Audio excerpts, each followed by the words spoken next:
We look at this central question of Donald Trump's argument in the Jan 6 case.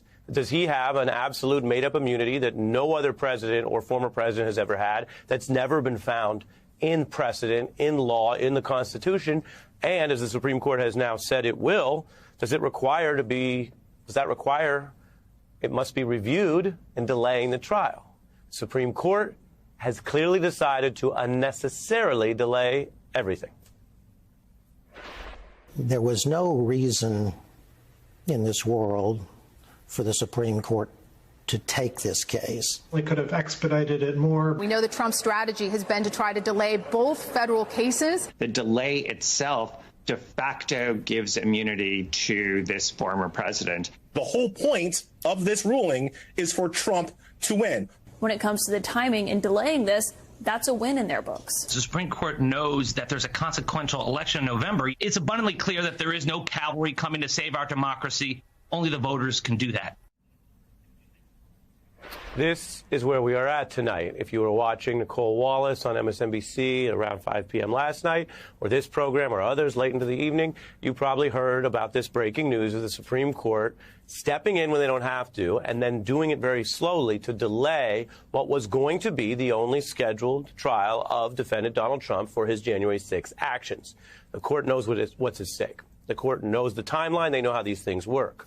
I want to show you this now in the breakdown. Nicole mentioned doing some math. We'll do it very simply. In December, the Supreme Court first responded to this same question about whether to hear any of this, rejecting Jack Smith's request to say, if you do need to look at this, even though it's been a losing argument for Trump, the idea that he has made up immunity, please fast track it. They said no. Then Trump appealed to the court to intervene, and it spent another 2 weeks just waiting around, then finally issuing that one-page order last night.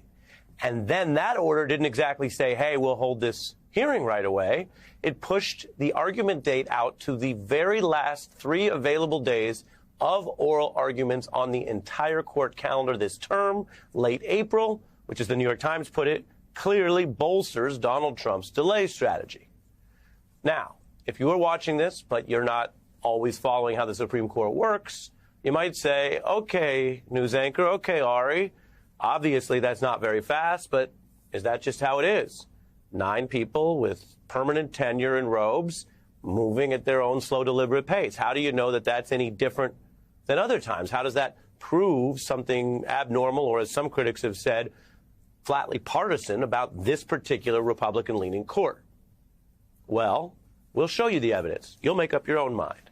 But when the court is dealing with exactly similar circumstances, candidates for president, big clashes, things that could affect an election, one coming up or one recently finished, we know the Supreme Court, which operates on precedent, has all of the ability and all of the knowledge and all of the tradition of acting as fast as it needs to.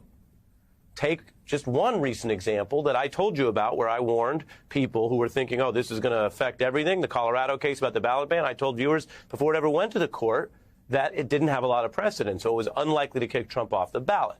Here's a different point tonight. That case, which turned out to be pretty Trump-friendly from the oral arguments, was one where the court knew exactly how to act quickly.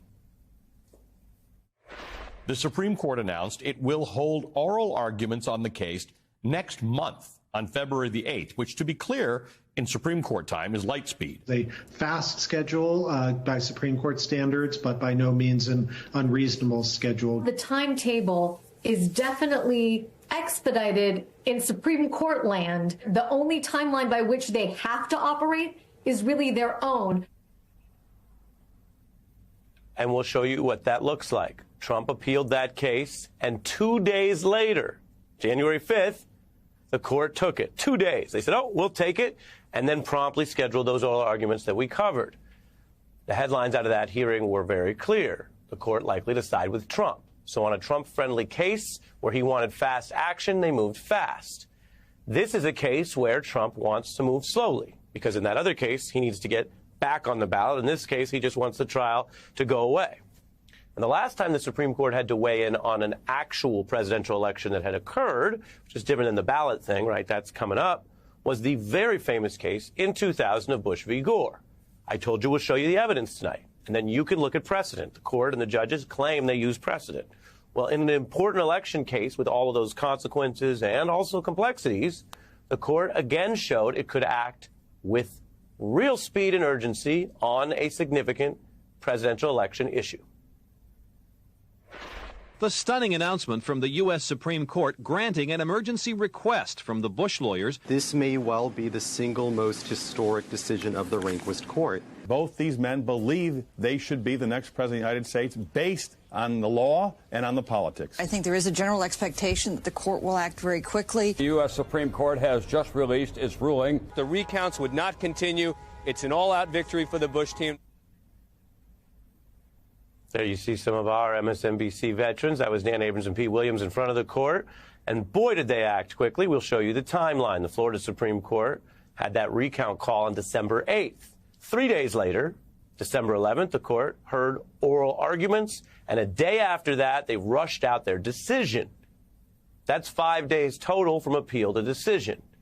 So the Supreme Court knows how to act quite quickly, even on complex, high-stakes presidential conflicts when it wants to. Here, even though they don't need to act that quickly because there's not a handoff of presidential power coming up, it's not going towards January 20th, but here they are on a much slower side. Think about all the precedent you just saw. Think about how Donald Trump's lawyers have said one thing over and over in the Jack Smith case. It should be delayed. We know that because when the case was first filed, they were proposing a trial date of 2025 after the election. They lost that, just like they lost the immunity claim. But what the Supreme Court did late yesterday, even before ruling on the merits of this case, was hand the Trump lawyers the win they needed on the timeline. So take a look. We mentioned February 12th, Trump asked SCOTUS to intervene. They took over 2 weeks, not 2 days like in the other case, to just grant the cert. That's what we learned last night, and then put the oral arguments at April 22nd, the last possible week on this calendar, and 7 weeks out from today. This is a win for Trump because delay is the strategy. For Donald Trump's lawyers, delay means win. I've shown you our sort of timeline here of all the cases. By scheduling this case at the end of April, we have the precedents and the expertise to note that that means the ruling might not come until late June. And then if the Supreme Court upholds Trump's loss, remember, he's already lost on the immunity issue both times it's been heard, well, only then would these pretrial proceedings begin, because this same court last night not only delayed the case, but issued what's called a stay, which just means a freeze of any other actions in the underlying prep for the trial. Now, if you want to play this all the way out, as Nicole and I were discussing, it gets pretty simple from here. Trial date could land as late as September or October in the middle of the general election. And even if the court does rule before late June, the justices have already delayed this thing by months, possibly preventing any such trial. So I will repeat what I mentioned because it's the bottom line. If you're saying, okay, Ari, that's a lot of different calendar talk, here's the bottom line. Very few people expect this court to make up new precedent that says politicians can never be prosecuted. That's just not what people think is going to happen. And as mentioned, Nixon took a pardon precisely because he could be prosecuted. But they may very well issue a late opinion that claims you can put politicians on trial while acting to moot and prevent this very trial of this politician. How, Sway? How would that ever make sense? So, does that mean there's no trials left? Not exactly. Donald Trump, unlike every other former president in both parties, created so much criminal evidence on himself that he's actually facing, as you may have heard, more than one criminal indictment. So there is still a criminal trial over those hush money payments and how they were characterized in New York. That trial is scheduled for March 25th next month. What we can tell you tonight is that trial, the one you see now on our calendar there, might be the only one that actually goes down before the 2024 election. There is no Supreme Court ramp to deal with it or delay it. It is scheduled. It is now the only one that is scheduled. So it could take on an even larger significance. You take this all together tonight, and what you see in the evidence that I've shown you is the court not only can move more quickly, but it has. It moved more quickly recently in a case that Trump wanted speed on. It moved quickly in very controversial matters like Bush v. Gore, where it knew that roughly half the country or one of the political parties was probably going to be pretty unhappy. So why is it on this case with a very simple losing argument Are presidents immune? Do they never go to jail? Are they immune for life? Do we live in a dictatorship? None of these have been close calls in history. On such a simple matter, why are they suddenly going so slowly in a way that only helps one person, a person who is a criminal defendant, getting special treatment to delay the very criminal trial that the current Justice Department has said is a matter of national import? If this election is remotely close, they will steal it, and the Supreme Court will love it. But let's not forget, this century started with them stealing the race in Florida. They stopped an ongoing vote count and gave the election to Bush. Since then, they've gotten away with everything they want to. James Carville on Politics, the Supreme Court. You remember that? Talking to our dear friend Brian Williams. What do you see here? Go ahead.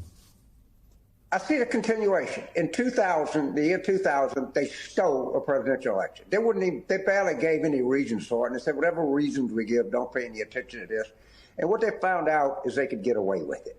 Then they found out they could get away with Citizens United. Then they found out they could get away with Shelby County versus Holder. Then they found out they could get away with Dobbs. And they are going to continue to do this because they get away. Alito goes on a trip to Alaska paid for a bunch of gazillionaires. Oh, they had an extra seat on the plane. I thought I'd go. Thomas is with Leonard Leo and Harlan Crow taking pictures. They get away with it. They have no ethical standards. They don't give you any more of a reason for what they're doing than they absolutely have to. And this is, you've had just a seizure of an entire branch of government. And this took place while the Democrats are winning the popular vote in 7 out of 8 elections. And this is what you're going to get. This is imminently predictable, and they're going to keep doing this because they keep getting away with it, and the public gets a lot of hoo-ha, and they get disapproval in the polls, and they have some kind of candlelight vigil, and they go on, and they're going to go through and give the corporations everything they want, and they're going to give the theocrats everything they want, and it's going to continue. I hate to say that, but that's what I see in the short-term future. You don't think vigils are effective political protest? No, I think writing checks and writing postcards, and by the way, we have like $700 million in Democratic-affiliated groups. We're going to be doing a lot of wet work between now and the campaign, election day. And I refer to it as we're going to go negative. We're going to remind people of what's at stake in this country.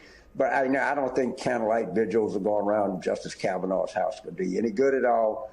But there are a lot of things that people can do, and the cavalry is not coming in. They're not going to save you. Jack Smith is not going to save you. The courts, you got to do it on your own. So let's strap in and get this thing done, and because they're not coming. You're reminding me of Harlan Crow, who you mentioned, the Republican donor that these SCOTUS justices are butting up to and getting paid by. He has a signed copy of Hitler's Mein Kampf in his house. Only he can explain why he would spend money and show that off. But your vigil comment reminds me of a great line in the movie Annie Hall when someone says, oh, these neo-Nazis in New York, someone wrote a really biting op-ed about them. And the other character says, yeah, I find that bricks work better than op-eds if you have to fight Nazis. That's so true. And Leonard Leo has $1 billion. Okay, understand that. These affiliated groups, they don't have hundreds of millions, they have billions of dollars. And they play really hard politics, and we do vigils and wine and cheese parties, and we're getting beat out there. We're getting beat in the courts. And, the only good news, I will say this, we are winning elections, but we got to keep pressing. We got to keep pressing. And we got a financial advantage now. This abortion stuff is killing them. This book burning, never forget book burning. People don't like it. I promise you, it's not an elite coastal issue. People don't like book burning all over the country, wherever you go. And they went all in with that. And we got to go all in and remind people what they did. Yeah.